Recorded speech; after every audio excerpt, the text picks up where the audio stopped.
네, 오늘 우리가 함께 보실 말씀의 제목은 기도하는 집이 되리라. 오늘 말씀 보면 원래 본문상으로는 오늘이 종료주일 본문입니다.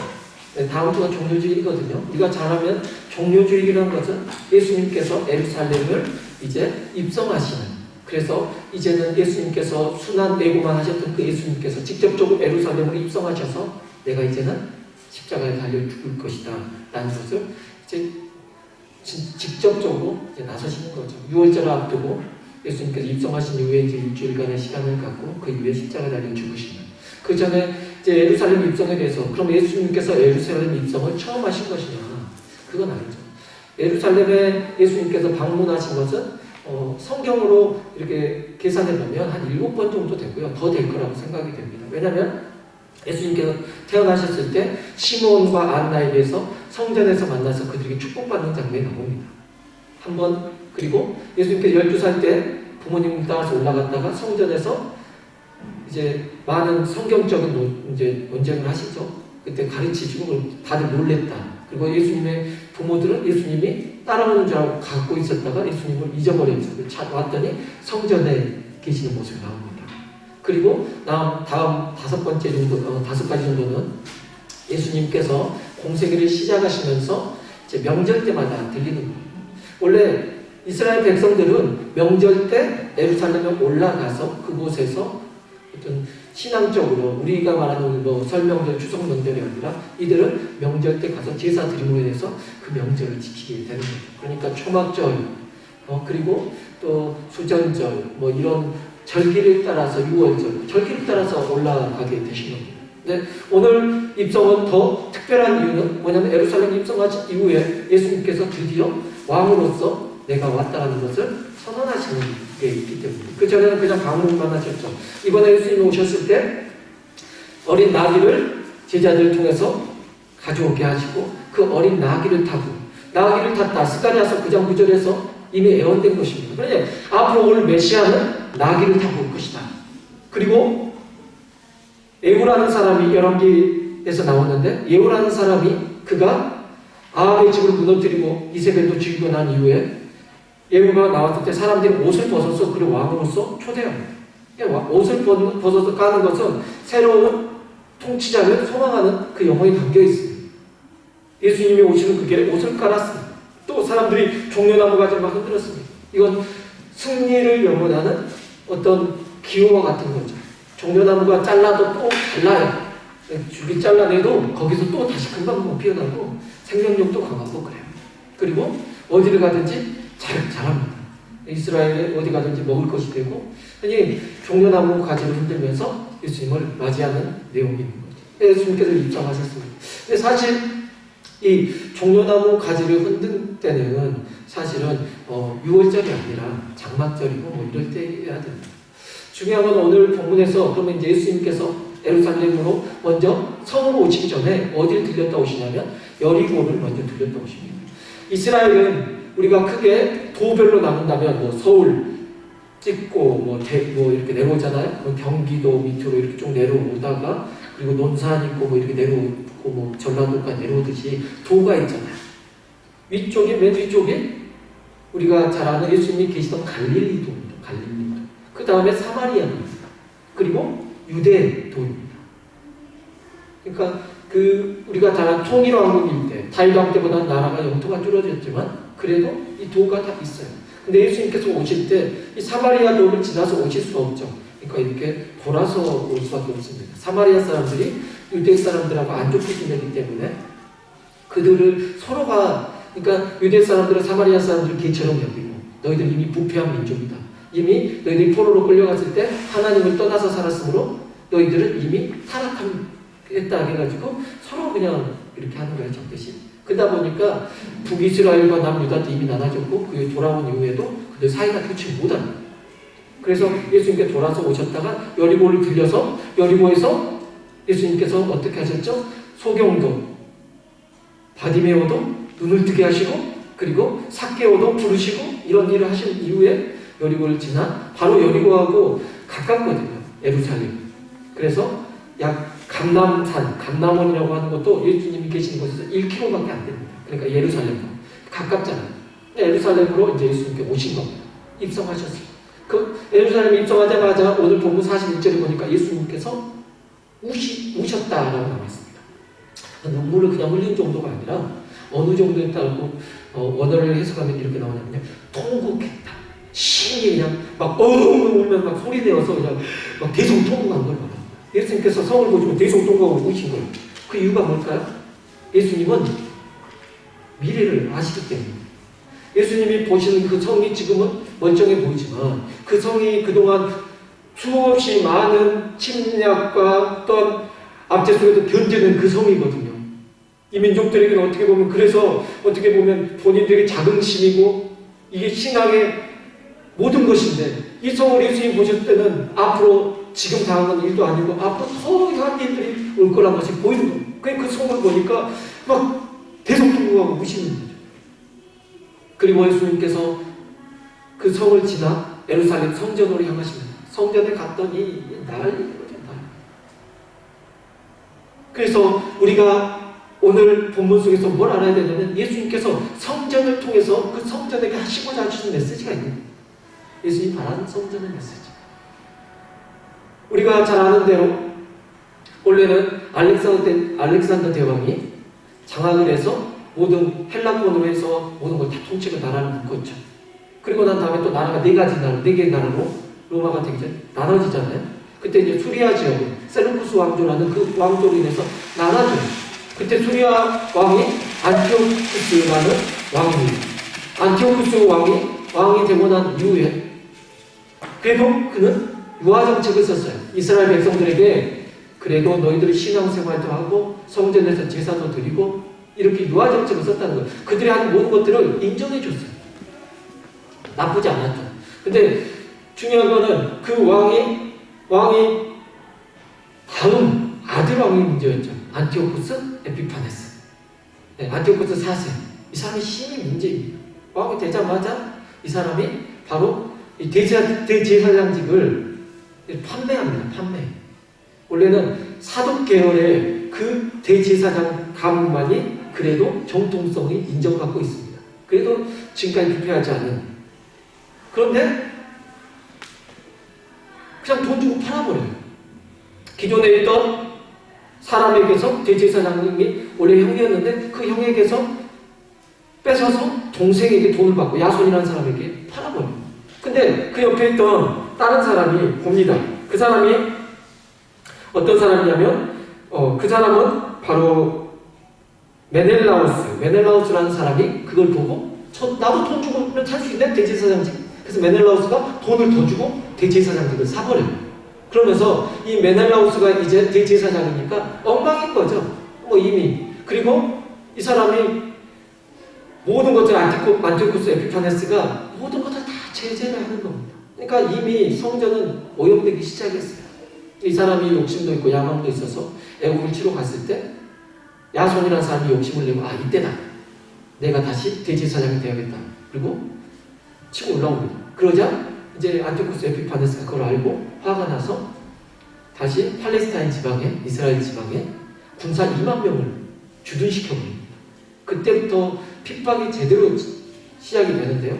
그때부터 이들에게 어떠한 일이 발생하냐면 성전에서 제사를 예배를 그들이 들어왔던 모든 예배 방식을 다 못하게 합니다. 일단 구약 성경 우리가 다 아는 토라죠. 이태인들은 토라를 읽고 외우고 그렇습니다. 근데 그걸 사용하면 안 되는 거예요. 사용해서 큰일 납니다. 금지시켜버립니다. 그리고 할례도 못하게 하고 제사도 폐지해버리고 그리고 안식일도 못 지키게 하고 그리고 절기도 지키면 안 되고 유대인들은 그들의 절기 때 예루살렘 성전으로 모이지도 못했습니다. 절기 때마다 그들이 명절 때마다 모이는 것이 예루살렘 모여야 되는데 모이지도 못하겠어요.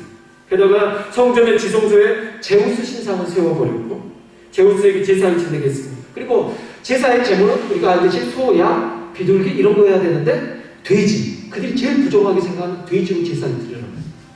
그리고 돼지 피를 쓰겠어요. 그 돼지 고기를 강제로 먹게끔 했습니다. 이거는 완전 치욕입니다. 이거는 우리나라가 일제시대에 당했던 그 치욕보다 더 큰 치욕입니다. 어마어마한 축복. 먹는 것까지 우리는 그렇게 강요당하지는 않죠. 완전히 이들을 완전히 말살시켜버린 거죠. 이들의 신앙의 모토가 무엇입니까? 이들이 지켜왔던 모든 것이 다 무너져 버린 거예요. 그 돼지피로 물들여버린 거죠. 완전히. 그리고 또 성전에 창녀들을 두어서 성전을 완전히 매춘물로 만들어버렸어요. 그 중에 하나라도 어길 시에는 바로 그들을 사용해 처해버린 거죠. 완전히 그러니까 성전이 다 무너지게 되는 거죠. 이런 어려운 상황에서도 마따디아라는 한 나이든 제사장이 방귀 들고 일어납니다. 그래서 이 마따디아가 아들이 5명이 있는데요. 이 아들들과 또 다른 사람들과 함께 산으로 피해서 계속 방귀를 드는 거죠. 그러다가 3개월 후에 이 사람이 죽어요. 근데 그의 아들 유다라는 사람이 일어납니다. 유다라는 사람이 일어나서 한마디로 말해서 오늘날로 말하면 우리 숨어서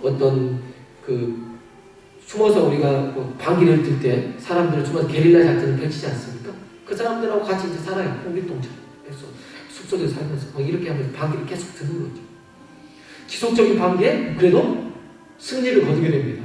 근데 이 유다라는 사람의 별명이 뭐냐면 망치라는 별명이 있어요. 망치라는 뜻은 히브리어로 뭐냐면 바로 마카비입니다. 이제 마카비 혁명 우리가. 그래서 혁명을 일으켜서 어찌됐든 다시 찾게 되죠. 이 운동을 일으켰던 이 제사장과 이 유다 지파를 뭐라고 하냐면 하시딤이라고 부릅니다. 하시딤은 경건주의 운동하는 사람. 이 하시딤에서 누가 나오냐면 바리새파가 나옵니다.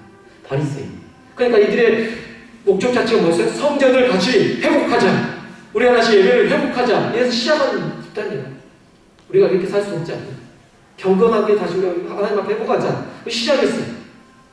그리고 바리새인들과 좀 더 경건했던 사람들은 에스네파라고, 이 사람들은 바닷가 그 인근에 살면서 이들은 완전히 세속하고도 벗어나서 하나님의 말씀으로만 살려고 힘썼던 사람들. 이들 중에서 더 정결하게 살고자 했던 사람들은 아예 산속으로 동굴 속으로 들어가서 금식하고 말씀만 보고 거의 먹는 것도 없이 하다가 후손도 잊지 않고 그냥 그곳에서 경건 운동에만 힘쓰다가 죽는 사람들. 이게 쿰란 공동체라는 사람이 있어요. 얼마나 하나님 앞에 정결하게 살고자, 그리고 성전을 회복시키고 하나님 앞에 말씀대로 살고자 힘썼던 사람들이냐면, 이런 운동들이 없었던 게 아니라 있었단 말이에요. 있었어요. 그러니까 다시 회복했잖아요. 그러면 신앙생활 잘해야 되잖아요. 그런데 그 경건하게 시작했던 그들이 어떻게 되어버린 겁니까? 오늘 본문 말씀에 보니까 예수님께서 성전에 이제 들어가시는 내용이 47절부터 날마다 성전에서 가르치시니, 예수님께서 들어가셔서 날마다 성전에서 가르치신 겁니다. 날마다 성전에 들어가서 가르치신 거예요. 그래서 대제사장들과 서기관들과 백성의 지도자들이 그를 죽이려고 꾀하대. 그 전까지만 하더라도 바리새인 어디 가서든지 서기관 이런 사람들하고 부딪혔는데, 이제 예수님께서 예루살렘으로 입성하신 이후에 대제사장들과 서기관과 이런 백성의 지도자들하고 직접적으로 부딪히기 시작하시는 겁니다. 이들이 이제 방해하는 거죠. 예수님께서 하는 것에 다 못마땅해 하는 거예요. 정말 싫어요. 자, 생각해 보십시오. 이들이 어떻게 하고자 다시 시작했던 사람들이라고, 그들의 쿠데타가 뭐 때문에 일어났다고? 경건하게 살고자, 하나님의 말씀대로 다시 회복하고자. 그런데 중요한 것은 이들이 회복한 건 그게 아니었습니다. 어떤 현상, 예수님이 정말 분노하시고 그 당시에 상을 엎으시고 막 하셨을 때 그 상황이 어떤 상황이었냐면, 예수님이 들어갈 때 그 성전의 상황은 첫 번째, 그 안에서, 성전 안에서 매매하는 사람들이 있었습니다. 소, 양, 그리고 비둘기 이런 것들을 가지고 와가지고 이제 하나님 앞에 제사를 드려야 되는데, 원래는 제사 드리는 것들을 집에서 키워서 가지고 와요. 근데 집에서 내가 완전히 조심조심해서 키워서 온 그 짐승을 가지고 왔는데, 대제사장이 딱 보더니 이거는 흠이 있어, 부정해, 이거는 제사에 사용하지 못해, 빠꾸시키는 거예요. 그러니까 어떻게 하는 겁니까? 사람들이 결국에는 제사를 드리려면 짐승은 돈 주고 사야 되는 거예요. 그런 것 같으면 자꾸 내가 키워가지고 온 짐승을 가지고 올 때마다 그렇게 이게 그들의 눈에 차지 않으면 다음에는 끌고 올 이유가 없잖아요. 그러니까 항상 사람들이 돈 주고 산다는 거예요. 거기에서 소나 양을 거기 돈을 주고 사요. 그러니까 어떻게 만들어버린 겁니까? 그들이 아예 모든 제사에 필요한 짐승들을 사고 파는 곳으로 그들이 만들어버린 겁니다. 그러니까 매매를 하는 거죠. 거기서 수익금도 많이 남기고 더 비싼 가격을 부를 수밖에 없어요. 여기 아니면 제사를 못 드리니까 다른 곳에서 살 수도 없고 가져가자 통과도 안 되니까 어차피 거기에서 해야 되니까 비싼 가격을 부르는 거죠. 매매하는 거죠. 그때마다 대제사장들에게 또 착복을 합니다. 따로. 그렇게 해서 벌고서 제사장들은 주고. 그리고 또 그들이 돈을, 세금을 내야 되거든요. 성전세를 내야 됩니다. 성전세는 성인 남성 반세금, 이렇게 세금을 내야 되는데 중요한 건 로마의 돈으로 갖고 올 수밖에 없지 않겠습니까? 근데 로마의 돈은 안 된대요. 왜냐하면 거기에 가이사 아구스토라는 어떤 사람의 인물이 얼굴이 있으니까 그건 우상의 화폐다. 이건 우상이다. 그래서 우상의 그림이 있는 그 돈을 어찌 헌금을 할 수 있겠냐면 못 드린대. 그냥 그 사용을 못 한다는 거야. 그러면 환전을 해야 되는 거야. 그러면 우리 같이 오늘 예배를 드려 왔다가 여러분이 여기 사니까 유로로만 갖고 있을 건데 제가 이러는 거예요. 우리 교회는 한국 교회니까 환전해서 한국 돈을 헌금하세요. 여기 와가지고 왔더니 돈이 없는 거예요. 여러분이 박금숙 집사님한테 가니 박금숙 집사님 그걸 환전해 주는 거예요. 네? 그래갖고 여러분 50유로를 딱 줬는데 박금숙 집사님이 50유로 5만원 하고 5만원만 주는 거예요. 이렇게 액조 따질 때 2만 얼마를 찾고 가는 거죠. 그렇게 되면 이런 식으로 환전하면서 자꾸 남겨먹는 거예요. 그러니까 교회가 성전이 뭐가 돼버린 겁니까? 착복하게 되는 거죠. 이 환전하는 사람들이 교회에서 이 돈을 벌어먹는 곳이 돼버린 거예요. 그리고 또 하나 이제 비둘기를 또 가지고 오지 않습니까? 비둘기라는 건요 정말 못 사는 사람, 가난한 사람들 비둘기나 이런 것들은 정말 못 사는 사람들에서 하나님께서 그들에게 드릴 수 있도록 하신 거예요. 근데 그 비둘기 값도 엄청나게 비싸게 받아먹고 있는 거예요. 산마르코 광장에 넘쳐나는 그 비둘기를 갖고 와봤자 산마르코 광장에 있는 것들 부정해서 못 써. 이 성전 안에서만 살아. 이러는 거죠. 예를 들면. 그래서 비둘기도 비싸게 받아먹고. 그러니까 뭐가 돼버린 겁니까? 분명히 안티오쿠스 에피파네스가 그들의 성전을 더럽혔을 때 그것을 들고 일어나서 경건운동을 해서 성전을 정화시키고 거룩하게 하겠다라고 시작했던 그들이 어떻게 돼버리고 지금 모습은 예수님 오셨을 때 그 경건주의자들의 결론은 장사꾼들 돼버리고 그렇게 된 거예요. 예수님을 못마땅하게 돼버린 거죠. 그러면서 자기들 스스로가 우리는 사독계열이고 우리는 정통성 있는 대제사장이고 그러면서 본인들이 행하는 그 모든 것들 행위들이 정결하고 본인들도 이제 제사장들만이 그런 게 아니라 본인들도 정결 의식을 행하고 레위인들이나 그 모든 백성들이 그렇게 되는 거예요. 그러니까 본인들이 수준이 있다. 난 신앙생활 잘하고 있다. 이렇게 되는 거죠. 예수님이 왔을 때 못마땅한 겁니다. 원래는 성전 안에 이렇게 사람들이 많이 들어오지 못했죠. 뭘 가지고 있어야지 뭘 가지고 가난한 사람이 어떻게 성전에 들어와요. 기도하고 있는 그런 것을 용납을 안 해주는 겁니다. 그러니 예수님께서 매일같이 들어오셔가지고 가르치시는 백성들이 지금 들어와서 성전에 이제 여러 뜰이 있습니다. 근데 그 뜰 안에서 여인들의 뭐 뜰도 있고 뭐 다 있어요. 거기에서 예수님 가르치시면 어쨌든 그 사람들이 들어와가지고 다 있는 거 얼마나 꼴보기 싫었겠어요. 대제사장이 이런 사람들이 봤을 때 얼마나 꼴보기 싫었겠어요. 그러니 이들이 예수님을 미워하고 그때부터 예수님은 매일같이 오셔서 그리고 예수님이 말씀하십니다. 야 너네들 그때 안티오쿠스 에피파네스 때 그때 그거는 아무것도 아니다. 이 오늘 말씀 본문 앞에 열 문화라는 비유가 나오는데 열 문화 비유가 알려주는 게 무엇이냐면요. 그 열 문화를 통해서 사명에 대해서 우리 깨우쳐 주시는데요.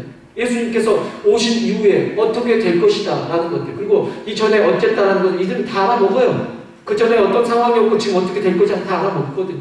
근데 예수님이 지금 말씀하시는 건 뭐냐면 앞으로 너네들이 그때보다 더 힘든 상황이 올 거라는 걸 말씀하시는 겁니다. 그게 언제냐면 AD 70년경에 아까 이런 그들이 BC 198년도에 시작해서 안티오쿠스가 그렇게 나라를 시리아에 세워서 팔레스타인 정복했을 때라면 그 이후에 AD 70년경에 예수님이 이제 죽으시고 부활하신 후에 가신 후에 AD 70년경에 로마의 장군 디도가 와서 모든 성을 함락시켜버리고 그때 뭐 진짜 난리가 나죠. 도리에 돌아가는 남자 모든 게 다 헛발되고 사람들 끌려가지고 다 벗겨져가지고 남자 여자 옷도 다 벗겨서 끌려가고 아주 우리가 말하는 정말 상상조차 못할 일들이 펼쳐집니다. 그들 그 전에 있었던 것은 상상도 못해요. 예수님 그걸 보시면서 아시고 계속 통고가 오시는 거예요.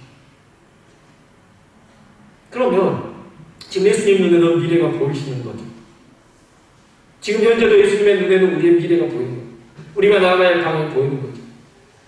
원래 성전은 하나님께서 하나님의 백성들과 소통하시는 장소여야 됩니다.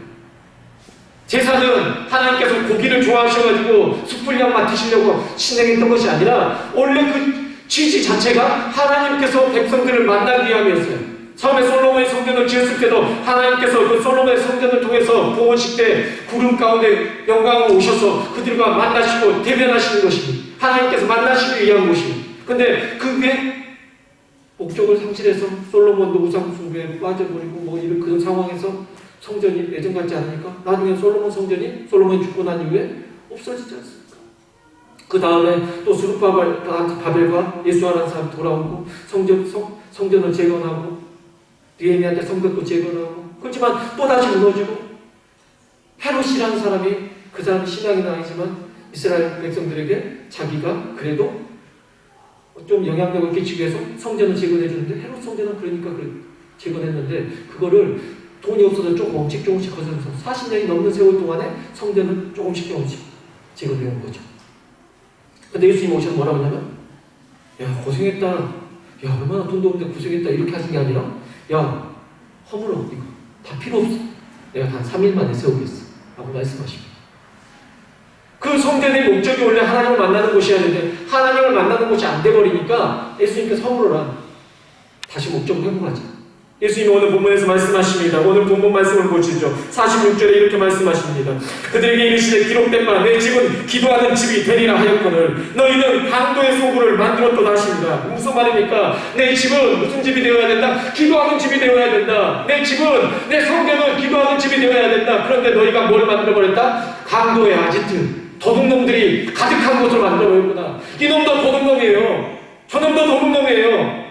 하나님 앞에 제사를 드리고 하나님 앞에 만나러 온 사람들 중간에서 그들이 재물을 돈으로 사고 팔고 환전하면서 거기서 이윤을 남기고 도둑질하고 이렇게 돼버리니까 이게 도둑놈들 현진 거예요.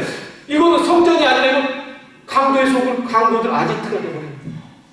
그러니 여러분 그 아지트를 놔두면 안 되잖아요. 아지트는 없애야 되잖아요. 범죄를 없애려면 범죄를 소청 하나님 너무하시네. 성전을 허무시네. 성전이어야죠. 성전이 아니잖아요. 이것은 성전이 아니라 뭐가 돼버린 겁니까? 강도의 아지트가 돼버린 거 아닙니까? 그러니까 허물어야 되죠. 그러면 오늘 우리가 생각해 보자고요. 우리가 하나님 앞에 우리가 하나님을 위해서 모인다고 말할 때 그곳에서 착복하고 우리가 정말 하나님과 전혀 상관없는 일들을 행할 때에 그 건물이 왜 필요하냐고. 필요 없게 되는 것입니다. 그래서 예수님께서 이 건물 저 건물 다 사용해 보셨죠.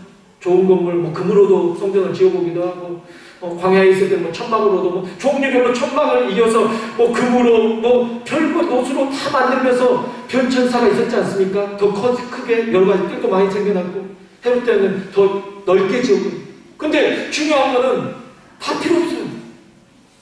그런 게 다 필요 없어요. 예수님이 바라시는 건 바로 내 집은 기도하는 집이어야 합니다. 이사야 때부터 그 선지자 때부터 성전에서 기도하는 일이 있었습니다. 그냥 제물만 드리고 그냥 끝나고 가는 게 아니라요. 밖에서 사람들이 제사장이 분향하는 동안에 옆에 서서 사람들이 다 기도합니다. 기도해요. 그걸 하나님 너무 기뻐하지. 요한계시록에 보면 뭐라고 나오냐면 성도들 기도할 때 천사가 분향 문제들을 가지고 와서 그 성도들 기도를 받아서 하나님 앞에 이렇게 올려드리는 내용이 나옵니다. 성전은 원래 그런 곳이어야 됩니다. 그러니까 건물로는 안 되겠네. 그래서 하나님께서 말씀하죠.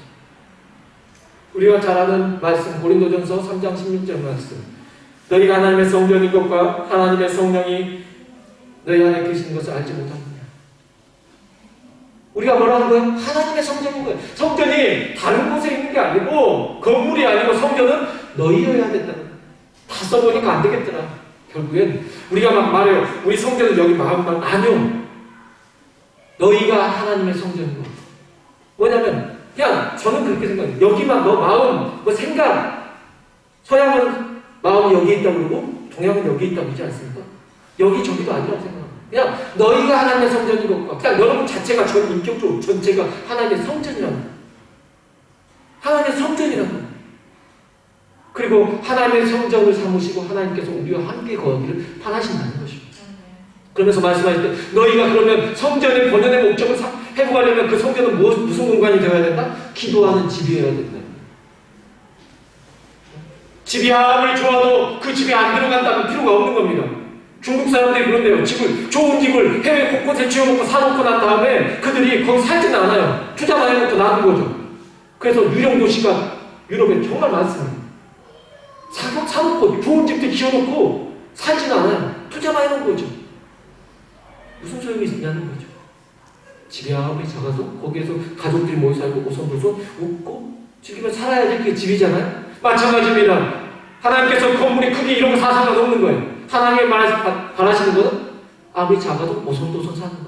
그러니 하나님께서는 우리가 작아도 우리와 함께 사는 것을 더 원하시는 것입니다. 그래서 너희가 하나님의 성전이다. 고린도전서 6장 19절로 20절 말씀이 이렇게 나와 있습니다. 너희 몸은 너희가 하나님께로부터 받은 바 너희 가운데 계신 성령의 전인 줄을 알지 못하냐. 너희는 너희 자신의 것이 아니라 값으로 산 것이 되었으니 그런즉 너희 몸으로 하나님께 영광을 돌리라 라고 나와 있습니다. 우리가 뭐라고 하나님의 성전이라고 말하고 있습니다. 고린도후서 6장 16절에는 이렇게 나와 있습니다. 하나님의 성전과 우상이 어찌 일치가 되리요. 우리는 살아계신 하나님의 성전이라. 이와 같이 하나님께서 이르시되 내가 그들 가운데 거하며 두루 행하여 나는 그들의 하나님이 되고 그들은 나의 백성이 되리라. 에베소서 2장 21절로 22절에 또 이렇게 말합니다. 그의 안에서 건물마다 서로 연결하여 주 안에서 성전이 되어가고 너희도 성령 안에서 하나님의 거하실 처소가 되기 위하여 그리스도 예수 안에서 함께 지어져 가느니라.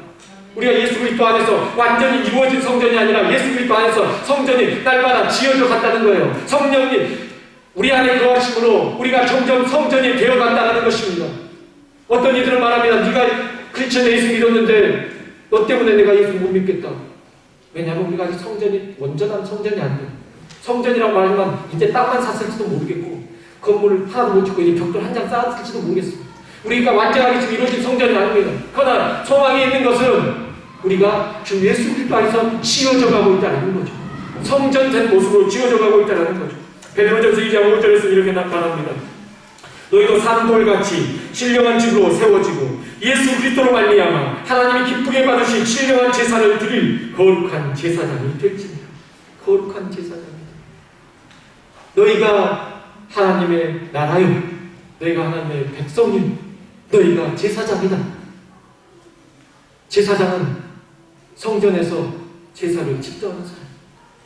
우리가 바로 다이렉트로 예수 그리스도 안에서 이전에는 구약의 제사법대로 하면 대제사장이 필요하고 제사장이 필요했지만 이제는 우리가 직접적으로 대제사장이신 예수 그리스도로 말미암아 우리가 감내의 하나님 앞에 바로 나가서 오늘날 우리가 이곳에 예배를 드리고 있지 않습니까? 예수 그리스도의 이름을 부르면서 우리가 바로 하나님 앞에 우리가 바로 나아갈 수 있는 것입니다. 그 전에는 우리가 나아갈 수가 없어요. 나아가면 하나님께 나아가면 죄인들은 죽습니다.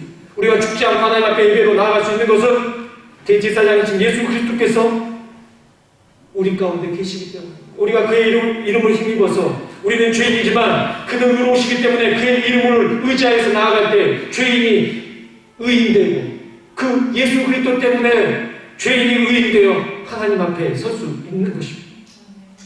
그러니 우리를 성전 삼으시고 기도하는 집이 되어야 한다. 예수님 말씀 너희가 기도하는 집이 되어야 된다. 성전이 성전 될 수 있는 건 제사가 아니야. 제사 드린 방식이 아니야. 방법이 아니야. 아니야. 기도하는 집이어야 돼. 라고 말씀하시죠. 우리가 거룩하게 될 수 있는 것은 우리가 무슨 운동을 하고 일어나서 투쟁합시다. 아니에요. 당시에도 있었어요. 열심당도 있었고 열심당은요 막 우리가 주위에서 죽어가자 막 열심히 막 쿠데타도 일으키고 그런다는 거예요.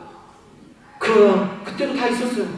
다 무너졌지 않습니까? 하나님 말하신 건 그게 아니었어요. 예수님 말하신 건 그게 아니었어요. 믿는 자들의 투쟁이라면 그것은 바로 기도였습니다. 성전이 성전될 수 있는 것은 소를 드리고 양을 드리고 비둘기를 드려서가 아니라 정말 성전이 성전될 수 있었던 것은 바로 그것에서 하나님 앞에 기도하는 장소였기 때문이었다는 것이죠. 하나님 말하신 건 너희가 오라 서로 변론하자. 너희 죄가 좋은 것 같을지라도 너희 죄가 지금 같을지라도 내가 너희를 정결케 해주겠다. 와라 내 자녀들아 내가 너희를 만나주겠다고 말씀하시는데 그 만나는 방법이 뭐냐는 거예요. 기도 아닙니까? 기도해야죠. 그러면 생각해 보십시오. 미래를 예수님이 보셨어요. 탄식하셨습니다. 우셨어요. 그리고 또한 타락해져가는 그 성전을 분노하시며 다 내쫓으시고 그러셨죠. 그럼 반대로 예수님께서 웃으시고 예수님께서 막 즐거워하시는 그 성전의 모습은 어떤 모습이겠냐는 거예요. 바로 기도하는 집이 되는 것이에요. 그러니 미래는 불확실하죠. 불안정하고 그렇지만 우리가 앞으로 어떻게 될지 몰라요. 상황이 어떻게 될지 몰라요. 계속 역사는 반복이지 않습니까? 안 좋은 상황이 또 일어날지 모르지 않습니까? 그러나 우리에게 희망이 있는 것은 예수님 말씀하신 것은 미래여서 어려운 상황이 너에게 와서 너희가 어려워지는 게 아니라 결국에는 교회가 어려워지는 것, 성전이 어려워지는 것. 그 이유는 무엇이냐면 기도하는 곳이 아니고 그곳이 변질되니까. 그러니까 성전이 변질되니까 결국에 예루살렘 성 전체가 변질되어 있고 그래서 어려움이 닥쳤다는 말씀하시는 것이죠. 그러니 우리의 사명이 무엇입니까? 우리가 성전의 모습을 회복해야 됩니다. 우리가 기도로 우리 회복해야 됩니다. 우리가 성전으로서 온전하게 정말 회복되어졌을 때 그 성전된 우리가 모여있는 이 교회가 회복되어질 것입니다. 교회가 회복되어지면 결국에는 나라가 회복되는 것입니다. 그래서 우리는 뭐 해야 된다고요? 회개해야 된다. 가슴을 치고 애통하며 하나님 우리가 죄인입니다 하면서 애통하면서 주님 앞에 회개판을 쌓아야 된다는 것입니다. 오늘 본문 말씀을 통해 우리는 다음과 같은 교훈을 얻게 됩니다. 첫째, 성도들은 어떠한 명목일지라도 교회 안에 상업주의와 물질주의가 침투하게 해서는 안 된다는 것이죠. 그리고 교회는 기도하는 집으로서의 본연의 모습을 잃지 말아야 한다는 것입니다. 둘째, 성전된 우리 자신도 하나님의 기쁘신 뜻을 이루기 위해 거룩하고 정결한 삶을 살아서 빛과 소금의 역할을 감당해야 한다는 것입니다. 사랑하는 성도 여러분, 오늘 말씀의 제목이 무엇입니까? 기도하는 집이다. 기도하는 집이다. 여러분 기도하는 집이 되시기 바랍니다. 아멘. 여러분 심령 안에서 여러분 스스로가 기도하는 집이 되시기 바랍니다. 여러분을 통해서 여러분의 가정이 기도하는 집이 되길 소망합니다. 여러분의 그 가정의 기도로 회복되어질 때 우리 공동체도 건강할 수밖에 없고 우리 교회가 하나님 기뻐하시는 공동체가 될 것입니다. 그 어떠한 불확실한 상황과 두려운 상황, 예수님 말씀하신 단시간 상황일지라도 그걸 막을 수 있는 힘은 바로 기도인 것입니다. 기도로 회복되어지면 하나님께서 우리의 삶을 그 어떠한 삶 가운데서도 우리를 이겨낼 힘을 주신다는 것입니다. 기도하는 집이 되시기를 주 예수 그리스도의 이름으로 축원합니다. 아멘.